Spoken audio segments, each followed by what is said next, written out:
Good afternoon, ladies and gentlemen. Very warm welcome from my side to all of you. I'm Ayşe Çağlar, a professor at the University of Vienna, Department of Social and Cultural Anthropology, and from Monday onwards, a permanent fellow at IWM, so a fresh one. I have the pleasure and the privilege to introduce Ayşe Buğra, a leading political economist, a friend, and a colleague. Ayşe is an emeritus professor at Bogazici University in Istanbul, and until 2017, she was the director of the Center of Social Policy Forum, which she had co-founded together with Çağlar in 2004 at Bogazici University. She's an economist by training. Her training was in North America, particularly in Canada, University of Laval and McGill. Though she had held several visiting positions in prominent North American, European universities, Princeton, Harvard, London School of Economics, European University Institute, Florence, Wissenschaftskolleg, Berlin, to name a few, but her career was anchored in Turkey at Bogazici University. And her scholarship is in English, French, but also in Turkish. And I think it is important to emphasize that she writes and publishes in these languages, and a kind of a rarity among the scholars in Turkey. So she has the kind of the reach in all these languages, and definitely a very strong presence in scholarship in Turkey. Though Ayşe is known as a leading scholar of the interrelations between Turkish economy and the state and the political economy of contemporary Turkey, her work covers a broad range of topics. If you look at Ayşe's work, what you see is that from the very first book onward, there is a long-term interest and engagement with Karl Polanyi's work, namely the place of economy and the embeddedness of economy within society. There are two edited books, Reading Karl Polanyi for the 21st Century, Market Economy as a Political Project, and State, Market, and Organizational Form are direct products of this interest and engagement.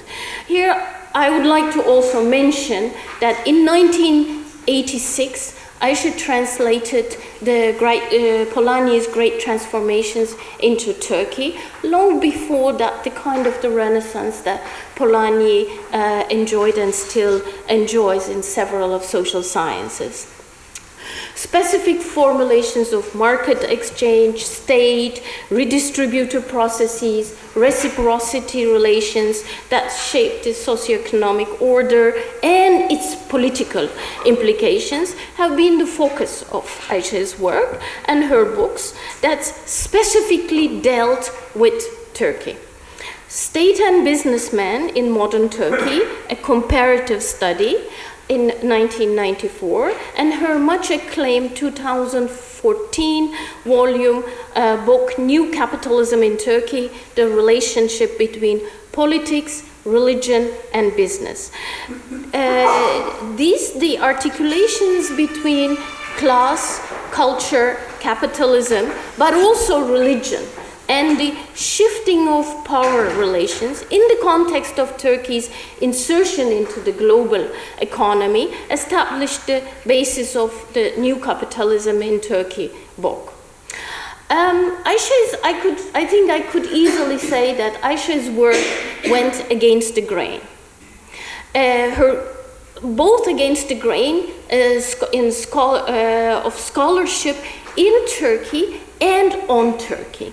Her critical reading of the economic and social policies of AKP put the so-called Turkish model and the widely circulated myth about the Anatolian tigers into their place.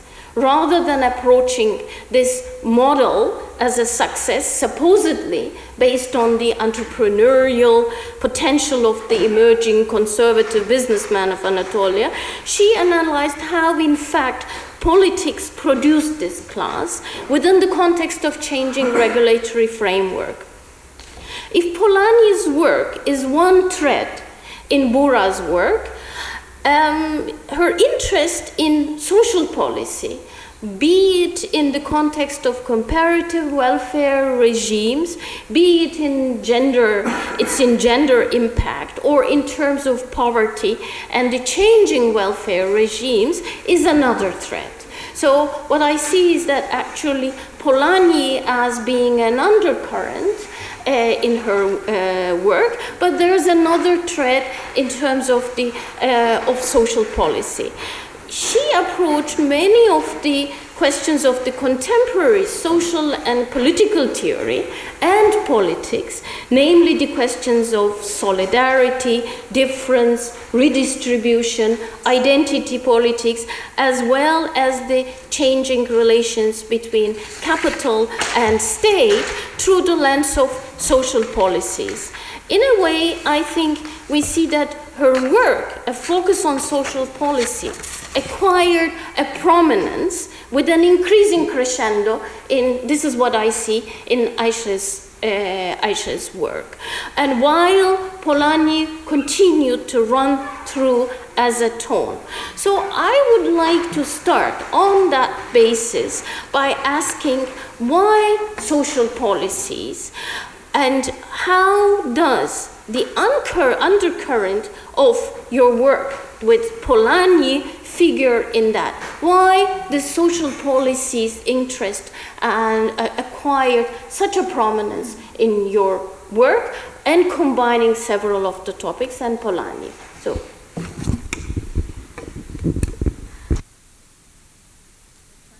I think so. Yes. Okay. Thank you for the very generous introduction.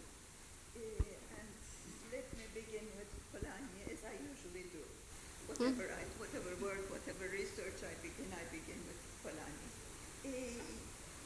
As you said,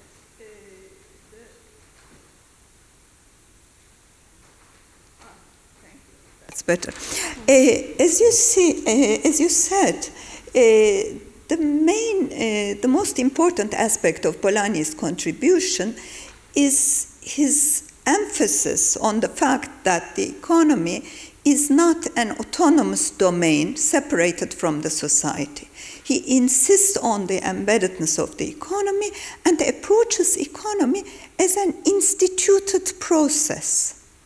Now, I will not go into any detail about it. We will not be talking about Polanyi, but this emphasis is important in placing the role, in focusing on the role of institutions in determining the coordinates of the livelihood of people in society.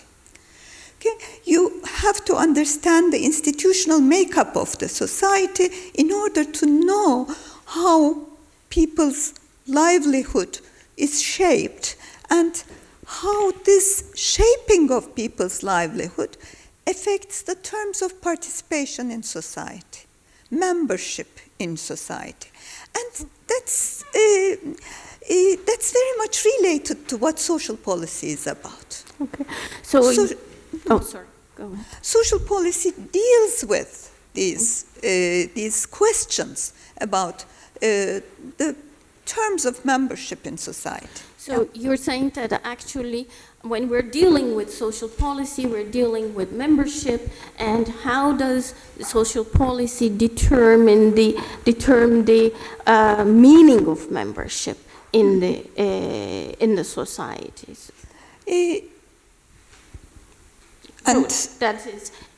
So this is where that you think that this is the importance of the social policy. Yes, and just in parenthesis, I also want to say that I find social policy very interesting as an academic, as a field of academic study, because it is very interdisciplinary, and you draw on everything. You trespass all the boundaries, and I like doing that.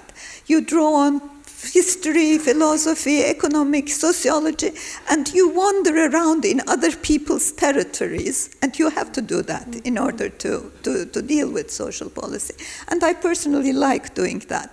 But in relation to this membership question, membership in society, that question, I mean, if you look at the questions that social policy deals with, it can be very clear. For example, social policy is about the regulation of employment relations and the way labor market regulation changes the balance of power between employers and employees. This is one set of questions that we find. We also find questions about social security and questions like what kind of social protection an individual has if he or she cannot earn his life by working because of old age, ill health, disability, unemployment, or what happens when the income from work is not sufficient to sustain a standard of life which would be acceptable according to the standards of society, according to the socially given standards of life. Then there are the questions of access to services. What kind of access do we have to health services? What kind of access we have to education or public transportation for that matter? All these questions tell us something about the way we live in society and the terms of coexistence in society. What kind of coexistence we have, what kind of solidarity, social solidarity we have.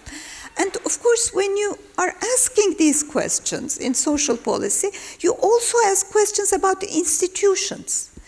What role does the family or the state or the market or philanthropic organizations play in shaping the livelihood of an individual in society? And these questions are answered in different ways, and you find many different references to the terms in the subtitle of our conversation: rights, needs, equality, difference. These terms do not appear in the same way in different social policy approaches. There are changes, there are differences, and this is important in understanding the kind of political environment that is created by social policy. But coming back to those variations and differences in those policies, then how do they, in terms of effects, they differ? And how do they, actually I would like to poke on a little bit further on those questions of our conversation. How do they square with the question of needs, difference, equality, and above all, actually justice that I would like to bring in? All approaches to social policy, all theories, all policies of social policies, policies that deal with the kinds of questions that I mentioned, have a particular understanding of justice. They all talk about social justice. You wouldn't find any approach to social policy without a reference to justice. But the conceptualizations of justice differ. Conceptualizations of justice differ, especially with reference to the relationship between justice and equality. Okay, equality is fine. Equality does not figure in all social policy approaches, and rights in the conversation, in the subtitle. Rights, not all approaches are rights-based. So there are those differences. Okay, but I would like to go further on the question of equality, because in some of them it does not figure, but even if it figures, it's not a straightforward term. And equality of what? Mm-hmm. And so the debates around the relationship between equality and the difference that become important. So I would like you to go in terms of not only in terms of varying the social policies, whether they talk about equality or not, but even if they're talking about equality, how do they go about equality and in relation to differences? Well, equality is a term which is surrounded by many tensions. And there are different tensions that we can mention, but the one between equality and difference is a very central one, a very important one, which appears in social policy. And in there, of course, you also mentioned the meaning of equality. What are we talking about when we are talking about equality? Are we talking about equality of income? Are we talking about equality of opportunity or equality of outcomes? So it's really not a very straightforward term. But if we continue the way we began, we can talk about parity of participation. A very meaningful way of talking about equality in social policy. Equality in terms of citizenship, equal citizenship. I mean, I know you're an anthropologist, and citizenship is a very contested term nowadays, so I'm scared to use it very much. So I keep saying membership in order to avoid citizenship and avoid entering into all the debates around citizenship. But we can talk about parity of participation as the way we approach equality, we define equality, equal participation in society. And there, of course, the question of difference emerges. Yes. How can we be equal with our different capabilities, motivations, aspirations, needs? Is that compatible with equality? And in social policy, there are two lines of thinking about that. Generally, at a very general level, of course, there are nuances and there are subdivisions, but I think I can depict two lines quite easily whenever I hear about a particular approach to social policy or hear a particular comment about a social policy choice. One reaction to that tension between equality and difference just denies the relevance of equality. Very bluntly put, if we are different, we cannot be equal. This you find, for example, in corporatist Bismarckian models of social policy. Their differences of status at work determine the kind of rights or entitlements people have. So people who are differently situated in working life are not considered to be equal in their social rights. And this is considered to be very normal. The important thing is to have a place in society, and that place does not have to be an equal place. Equal for everyone. It doesn't have to be equal for everyone. Then there's another way of thinking about the tension between equality and difference. And that line of thinking was really introduced mainly by socialist feminists. Socialist feminists asked a very crucial question: how equal we are when we have equal rights? If you don't recognize women's difference and women's different needs, especially associated with childbirth and childcare, can you really assure equal participation of women in society by giving them equal rights on paper? This was a very important observation. This was a very important observation which has led to other observations on other types of difference. What about the disabled and their differences? What about ethnic differences? What about differences of sexual orientation? If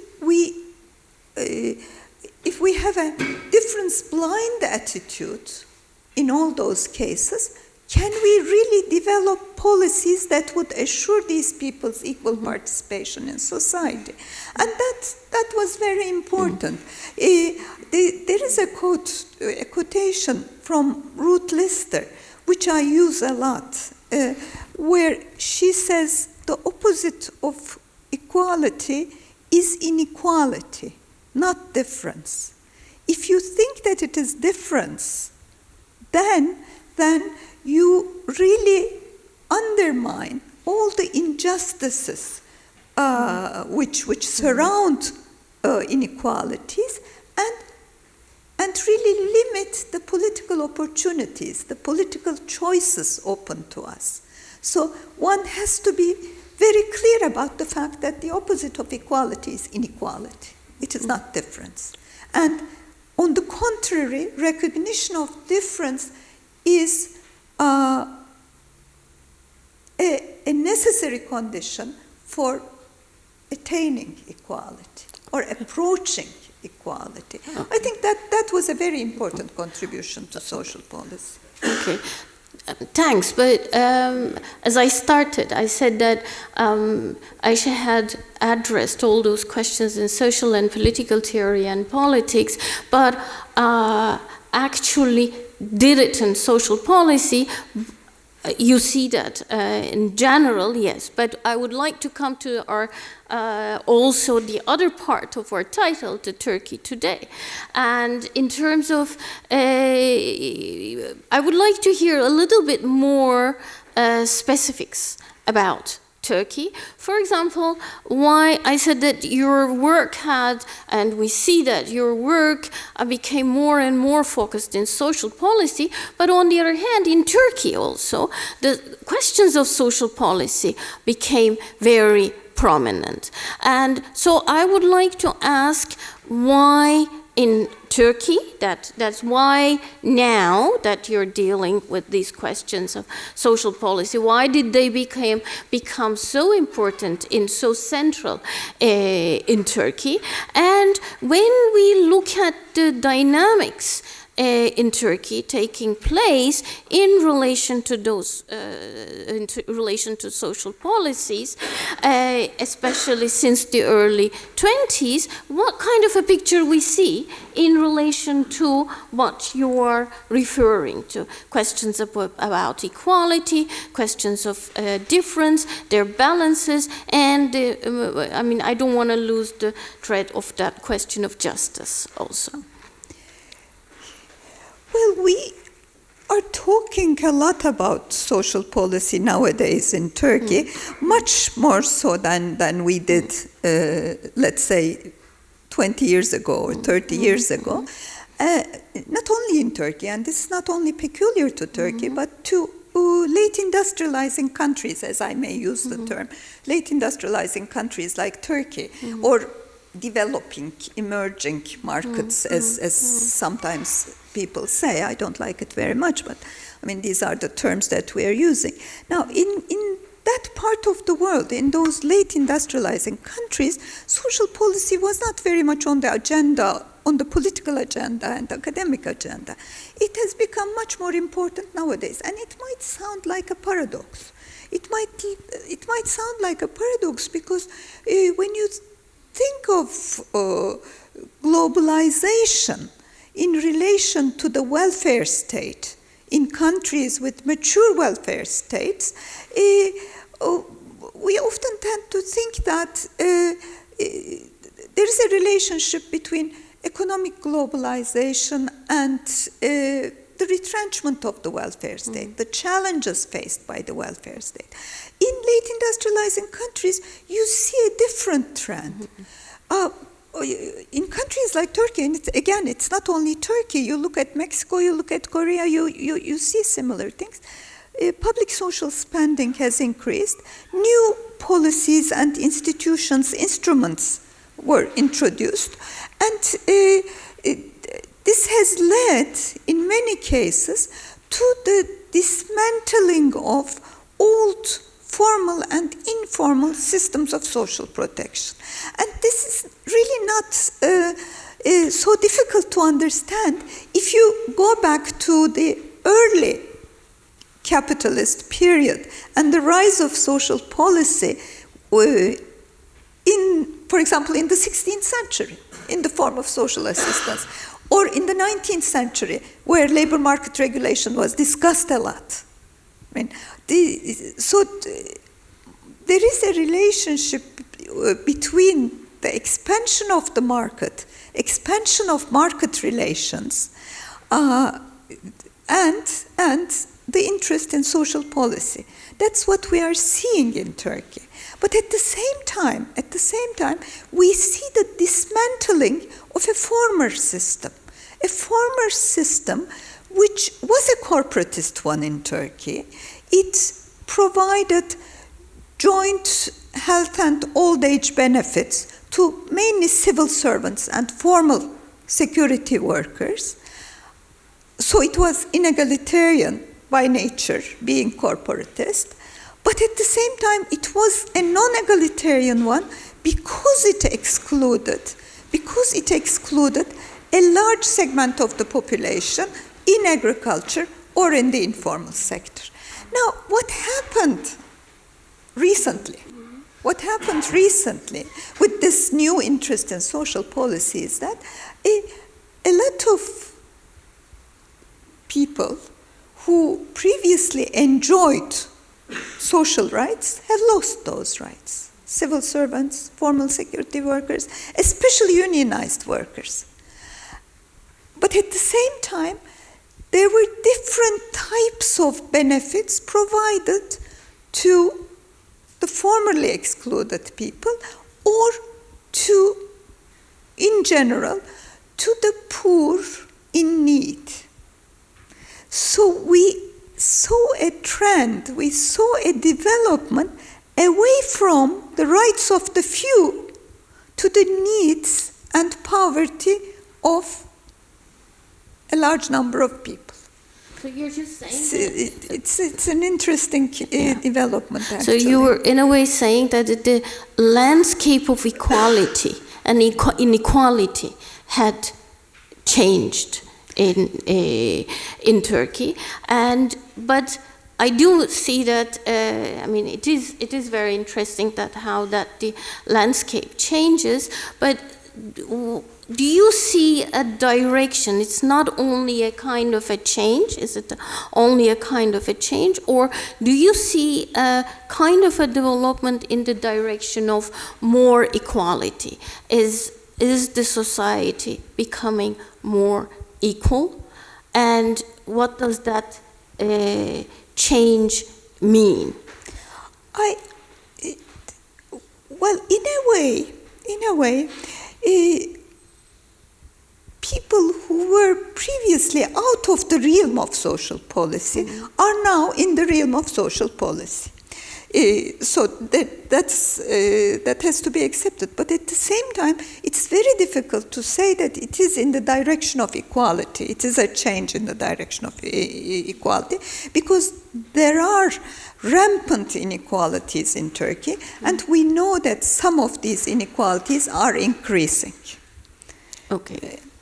In the case of class, for example. Okay. So that you're talking about the inequalities in terms of the class, but are there other kinds of inequalities? Yeah. It's inequalities in terms of the class is one thing, but what are the other kinds of inequalities that might be changing? The first thing that occurs to me is in terms of gender inequalities, and gender has been at the very central, at the forefront of many of the debates, and in terms of social policy. So is it only the class inequalities that are changing, or if the class inequalities are changing, where do we see really in terms of the concretely how striking they are? Well, class inequalities are striking. You see it in statistics. For example, there are some statistics showing the change in the share of labor in national income Between 1995 and the mid-2000s, mid-2010s, to 2012, 1995, 2012. When you look at the share of labor, you see a decline. And you see that decline in many countries, in many so-called emerging markets. But in Turkey, the decline is really striking. Labor, working people, are getting less of the national income. That is clearly seen. And it's not only in terms of income that you see the inequalities. You see it in working hours, for example. In Turkey, the working hours, the weekly working hours, are among the highest in the world and in the whole world. I'm not only talking about OECD countries, rich countries, Europe, North America, etc., or only emerging markets, all world. I'm talking about the world in general, and the working week is about the longest in Turkey. So this is a sign of inequality. Work accidents, there are very striking and dismal statistics about work accidents that show the state of workplace health and safety conditions. Now, this is about class, but perhaps the most striking aspect of class inequality in Turkey is about gender. Yeah. Is about gender. Women's situation really is not very good in working life, in the economy. Female employment rate, female labor force participation rate in Turkey is one of the lowest in the world. Again, it is extremely low, it's strikingly low. Apart from that, most of the women who work are in the informal sector, not most, about 40%. About 40% of the women who are actually working are in the informal sector. Now, I can go on with gender statistics. Gender inequalities is very important, but I want to come to your observation about the emphasis of gender in social policy. Mm-hmm. Again, you see an irony there, because social policy debate in Turkey extends to the gender question in a very significant way. And that is unprecedented. We didn't have that kind of concern with gender before. Now we do. And it is in spite of that emphasis of gender or women's problems, women's social problems, that we have these inequalities. So what is happening there? This is related to what I said about the conceptualizations of justice in social policy. Women's difference in social policy in Turkey today is recognized. We are not talking about a gender-blind approach to social policy. It is very sensitive to gender differences, but the tension between equality and difference is resolved along the lines of an approach that rejects equality because difference exists. Women cannot be equal because they are different. But what kind of a picture that you're giving, that I would like to push you a little bit more on that, because at one point these things look like paradoxical in a way that the social policy acquired more dominance, prominence, more people were included into the social policy realm, but the inequalities increased, and also the configuration of the inequalities changed. And then in terms of the class inequalities that you have referred to. In gender, again, that we see that a major kind of a concern in terms of the gender issues, but in terms of the gender inequalities within the social policies, they have changed. And in the terms of maybe the implications might be different? Because you said that they are different, but what kind of consequences it has on the women? I mean, you gave that the informal labor, the percentage of informal labor, but there are very specific and a kind of a broad range of gender-specific policies. And I don't want to only reduce it to the in terms of work, but what kind of effects it has on gender inequalities in broad terms.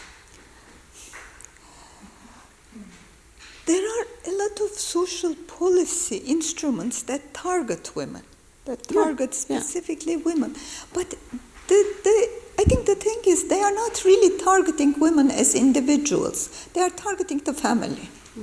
Those are policies that aim to or maintain traditional gender roles and keep family strong.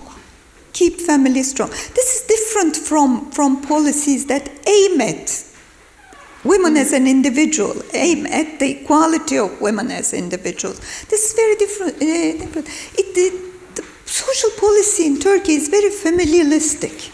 Familialistic, and it has always been so. I mean, before all these changes, people who were not covered by the formal social security system were relegated to the family in risk situations, when they were old, when they were sick, when they were unemployed, etc. Family took care of them. This is familialism too, but that was familialism too. But now familialism has a different form. It is a form of state-supported familialism. State is very much present. State does not leave the picture and leave everything to the family. It's not the case. State is very much there, supporting the family in order to maintain traditional gender relations within the family and keep the traditional family intact. And of course, this is not conducive to gender equality.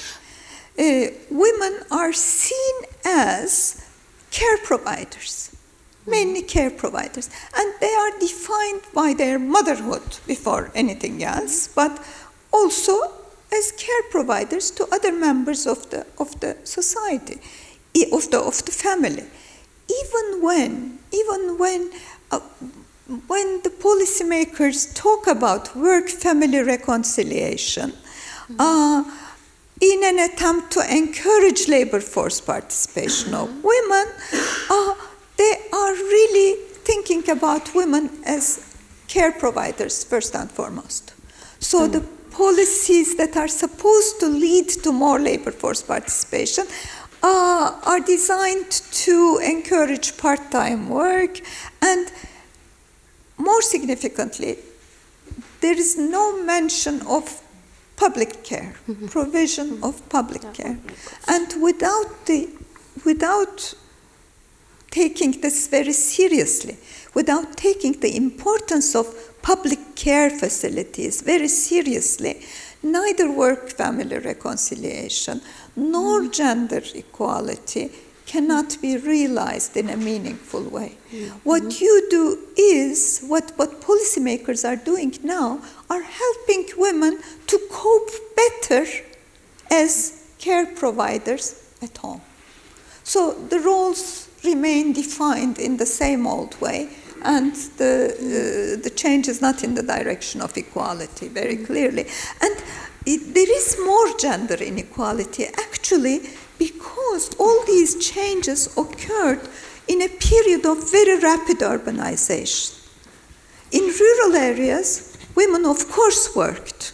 They participated in labor, they were part of the agricultural workforce, and now in the urban setting, they participate in working life less than they did in rural areas, and the confinement in the house has taken a more serious form. a more serious one. Okay. Actually, this is when you refer to that, how it reproduces familialism through despite those social policies. Just what occurs to me is that kind of cash transfers for care in the absence of public care. What kind of how does that, in terms of how it reproduces those kind of gender inequalities? But you're giving us a kind of a grim picture in terms of changing, despite of those kind of social policies, despite of those questions of inequality being tackled, that it is inequalities change, but also increase. But I don't want to end with a grim note. Already what is happening there already gives us a kind of enough material to be very pessimistic. But are there any kind of possibilities, changes, different voices in terms of the fragmentations, different kinds of claims that in relation to social policy you see? Because maybe this might be a way that to hang on or to initiate kind of change or imagine a change for a more equal and just society. So is it all inclusive, or is it do you see a kind of a fragmented picture beyond that grim? There's a very vibrant civil society in Turkey. There are many labor unions, other organizations that articulate the grievances and demands of workers. There are many women's organizations that are very much aware of gender inequalities, and they keep them on the agenda. And I wish I could end here. But this is not the whole picture. The world of unions and the world of NGOs in Turkey is greatly fragmented. Maybe polarized is a better word. There is a lot of fragmentation and polarization in the world of labor and in the world of labor unions and in the world of NGOs working on women's issues. There are labor unions who are very critical of the policies in implementation, and they're asking for change to improve the conditions of workers. But there are also others who are much less critical and much less concerned with questions of equality. The same thing is true with women's organizations. There are many women's organizations, some of which are concerned with inequalities and have equality as an ideal in their agenda, but there are also others who talk about justice, women's organizations who talk about justice without any reference to equality. So this polarization, this fragmentation, I think is very important to keep in mind. And I think in that respect, the case of Turkey is interesting to show that politics of ideas is very important for the kinds of political activities undertaken to deal with problems of identity and politics of recognition in general. So ideas are as important as identities, I think. And if we take that seriously, I can say that there are political positions, there are civil society actors, civil initiatives that take politics of equality seriously, and they struggle to improve the question of class and gender inequality. Okay, thank you very much, Ayşe. I think that at least we have a kind of a glimpse of a hope. I still have some questions about the tension between needs-based and rights-based policies, and the tension between with the increase of those social policies, also the philanthropy and charity-based logics that in Turkey which seems to be acquiring a very strong prominence. But I think we should allow the others to come up with with questions. If you have questions, thank you very much, Ayşe. Please. No, if there is a question, then we will give. I could just get the microphone for your question. Okay. Okay. If there are questions, of course.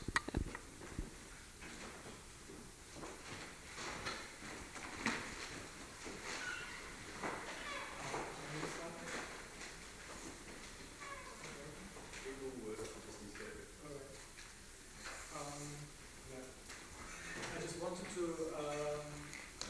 say an observation of me. I'm a student here, and I'm coming from Turkey too.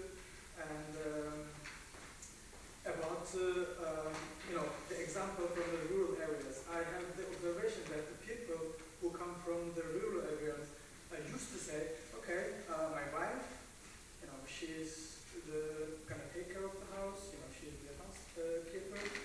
But now the economic situations led these people to think, this is my observation, that's what I see as a change right now. Like, okay, one salary is not enough for one house, so my wife needs to work at the same time. But I think this is another way of formal, informal inequality, gender inequality, that women actually now, who are uneducated, or are becoming uneducated, to go to work in places which make them more actually, which lead them to work in worse circumstances. And at the same time, a lot of students, going to university studying, and at the end they don't have any job. And this is actually another kind of dimension that I have observed in Turkey, that we study, we get some education, but there's actually no job to do. So. But what is the question? The question I'm coming to. Yeah. Okay. This was just kind of a comment from my side, and the question is, what to do? I mean, I think what to do to change. You have mentioned that there are a lot of organizations which are trying to help these problems, but I think the thing is, it's the political settings that we have to concentrate. I mean, I don't know what, this is the question, what to do to change these political settings on this high level. Okay. Do you want to Yeah. pick up? Yes. Do you want to pick up, or are there other, if there are other questions, maybe we could just collect? Yes. I'm a master student. Sorry, I'm a master student at King's College London. When social rights and the situation of social rights in Turkey is discussed and examined, of course, one thing, internal situation in Turkey, internal political settings, and I also want to point out the role of multinational corporations and their role in structuring or in the reshaping of social structures and social rights in Turkey. One recent example would be, for instance, protests of floor mart workers who are mostly female workers who lost their jobs because they wanted to create a trade union. Of course, there are internal and political settings who affect the situations, but on the other hand, floor mart is a multinational company who should or might have a role on the situation. So my question is, what is the internal dynamics? Is there a room for resistance against the effect of this international setting, if you will? Thank you. International setting, but I don't know what is.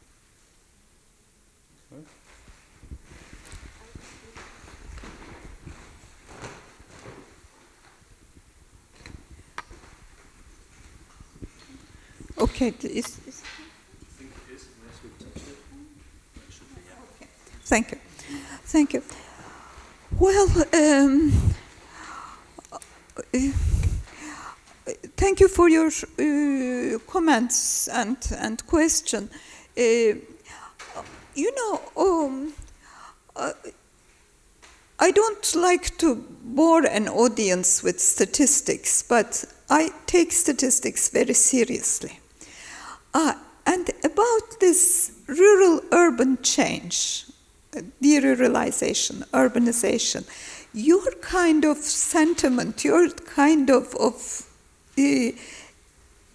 belief is very widespread.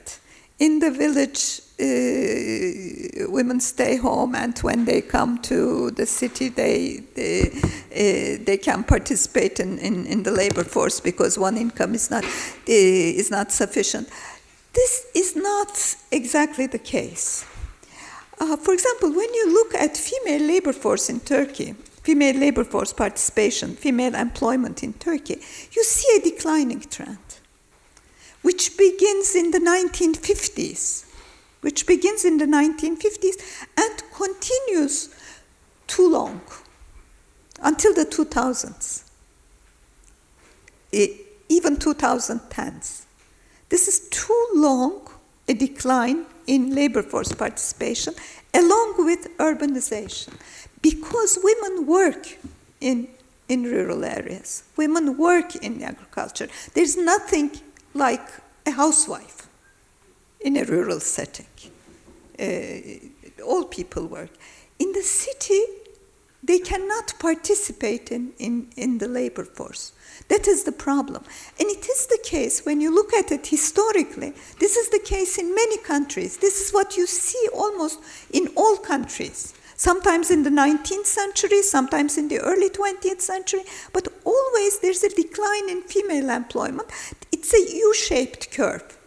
Urbanization continues, female employment falls, and then it begins to increase.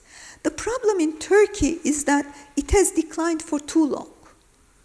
It has reached the lowest point recently, and it is just beginning to rise again. So this is interesting. This is interesting in Turkey. Why has the decline lasted so long? Why has the decline lasted so long? Because there was a combination of factors. First, employment was rare. There were a lot of men who could be employed as cheap labor. So the employers didn't need female workers, actually.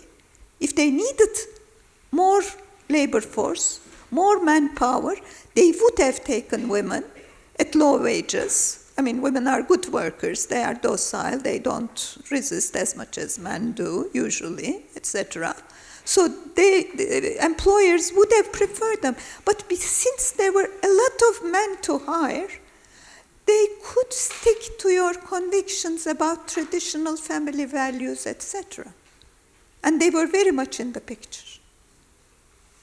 There was a conservative government in power, hostile to female employment. So the policy choices, combined with the situation of the labor market, has led to a situation which excluded women from where women was excluded from working life. And then working conditions are so difficult and so nasty in many cases that women are acting rationally when they are trying to avoid participating in the labor force. So what has to be changed? I mean, the question about change, political change, it's not very difficult to conceptualize what needs to be changed. You need daycare. Without good public childcare facilities, emancipation would not come along. That's for sure. And second, labor market, the situation on the labor market, employment conditions, working conditions have to change. They have to change. Where wages are so low, where working hours are so long, when workplace health and safety conditions are so bad, women will try to avoid the labor market as much as they can, and no one can blame them. About resistance, difficult, of course. Difficult. Resistance is very difficult, and it has to do with the question of rights. I mean, civil, political, and social rights are complementary. They complement each other. I mean, where civil rights are not well-founded, are not strongly entrenched, political rights cannot be used easily, and where political rights cannot be used easily, social rights cannot be defended as much as they should be, and where social rights are absent, the exercise of political rights become difficult. So, yes, resistance is difficult. It's not impossible, and it's not absent, but it's not easy. Okay. Are there any? Yes. Please.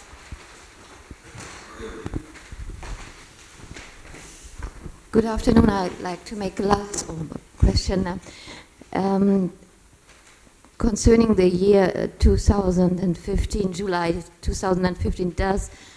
Did that year or did this event have any effect on, let's say, the political strategy concerning women in general in Turkey? No. I mean, not particularly. It has affected the whole country, but not particularly women.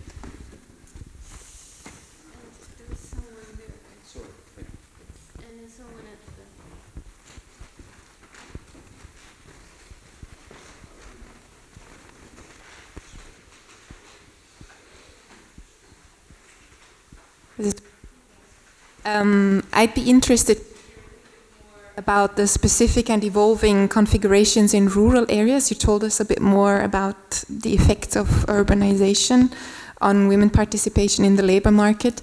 But what is actually happening in the rural areas, and has this working role of women there also contributed to a more equal access to participation in society there, or what is happening there with care provision and all these other points that you taught? I'd like to hear.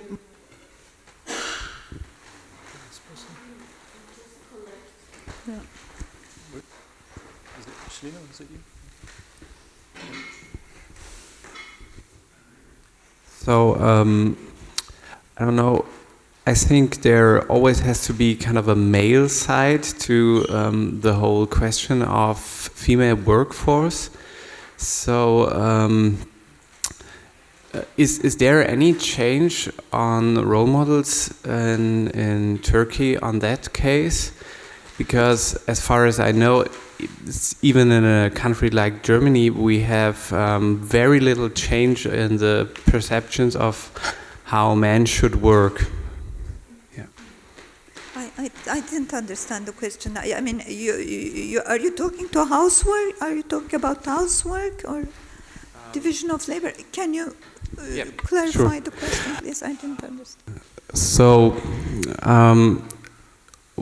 if I understood you correctly, what we see is that you have this kind of double pressure on females to take care of the family and also kind of join workforce. But logically, you could also claim for a man to take more care of the family. but I think I have always this feeling that this is an idea that it's even more slowly developing in societies.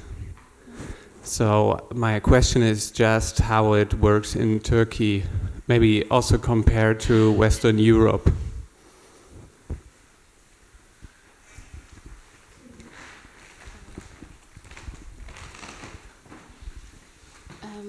I think we are running, we will be running in time.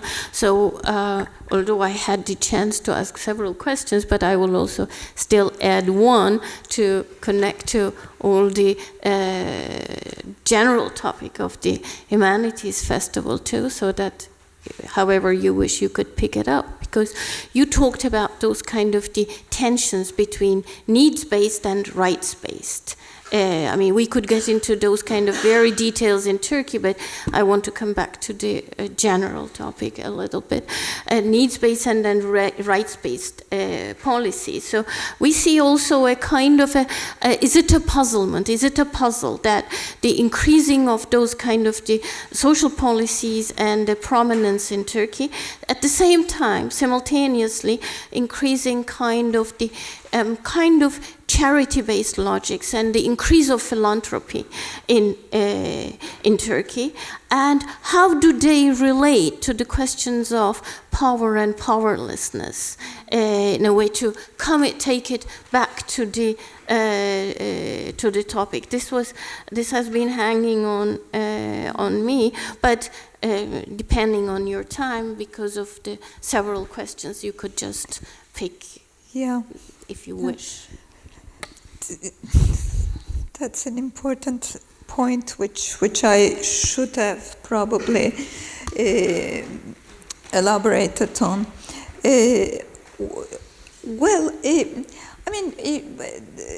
What's happening in the field of social policy in Turkey is that a lot of people, as I said, who did not have any social rights to begin with, are being objects of social policy. They're being addressed by social policy measures. But they are being addressed not as rights-bearing citizens, but as people in need. This one reflection of it is in the number of philanthropic associations, which has increased, really in an impressive way. Recently. Philanthropy, in fact, both in Turkey and elsewhere in the world in general, has become very important. But in a country like Turkey, in the particular case of Turkey, there is this logic of charity which extends to the realm of public policy, public social policy. And you find social assistance, means-tested social assistance measures, which are implemented in a discretionary way. They do not have continuity. They can be in kind rather than in cash. So all these characteristics are characteristics of charity, which do not make an individual an equal rights-bearing citizen. And this observation is important because it also affects the individual as a political person.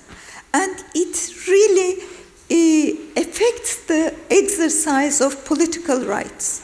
I mean, social assistance, which is discretionary and not rights-based, increases before elections, for example. In Turkey, it's very clear to observe that.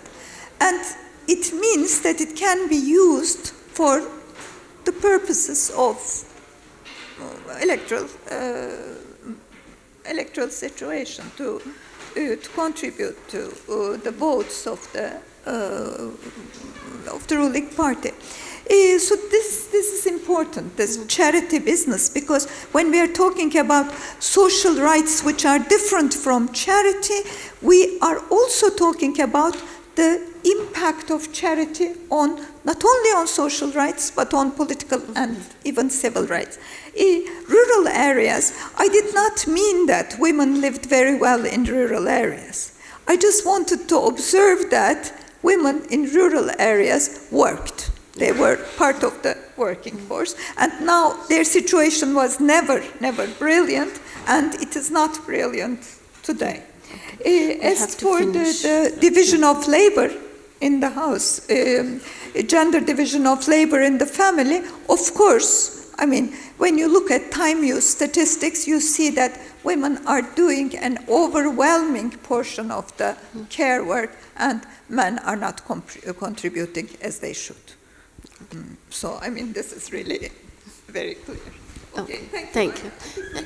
I think we have to finish. Thank you very much, Ayşe. Thank you very much.